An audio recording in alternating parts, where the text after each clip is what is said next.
Dialysis ఎప్పుడు చేస్తారు? ఈ డయాలసిస్ గురించి చాలామందికి ఇర్రేషనల్ భయాలు ఉంటాయి. అంటే వాస్తవాలకు దూరంగా డయాలసిస్ గురించి ఆలోచిస్తూ ఉంటారు, డయాలసిస్ గురించి భయపడుతూ ఉంటారు. మరీ ముఖ్యంగా క్రియాటినిన్ పెరిగిన ప్రతి ఒక్కరికి కూడా డయాలసిస్ చేస్తారన్న ఒక అపోహ సమాజంలో చాలా బలంగా నాటుకొని ఉంది. క్రియాటిన్కి డయాలసిస్కి చాలా వరకు సంబంధం ఉండదు. అంటే క్రియాటినిన్ పెరిగిన ప్రతి ఒక్కరిలో కూడా డయాలసిస్ అవసరం పడదు. క్రియాటినిన్ బాగా పెరిగిన వాళ్ళలో ఎవరికైతే సిమ్టమ్స్ అంటే బ్రీతింగ్ ప్రాబ్లం వస్తుందో, ఎవరికైతే పొటాషియం మాటికి ఎక్కువ రికార్డ్ అవుతూ ఉంటుందో, ఎవరికైతే సిమ్టమ్స్ అంటే ఆకలి బొత్తిగా మందగించడం, కంటిన్యూయస్గా ఎడతెరిపి లేకుండా వామిటింగ్స్ లేక ఎక్కులు రావడం, అలాంటి వారిలో మాత్రమే క్రియాటిన్ ఎక్కువ పెరిగిన తర్వాత డయాలసిస్ గురించి ఆలోచిస్తూ ఉంటాం. అంతేగాని కేవలం క్రియాటిన్ చూసి మాత్రమే ఎప్పుడూ డయాలసిస్ ఉండదు.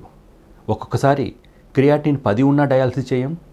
అదే సన్నివేశాల్లో ఒక్కొక్కసారి క్రియాటిన్ 4 ఉన్నా 5 ఉన్నా సిమ్టమ్స్ ఉంటే డయాలసిస్ అర్లీగానే స్టార్ట్ చేస్తూ ఉంటాం. సో క్రియాటిన్ చూసి మాత్రమే ఎప్పుడు కూడా డయాలసిస్ యొక్క జడ్జిమెంట్ డాక్టర్స్ ఇవ్వడం జరగదు.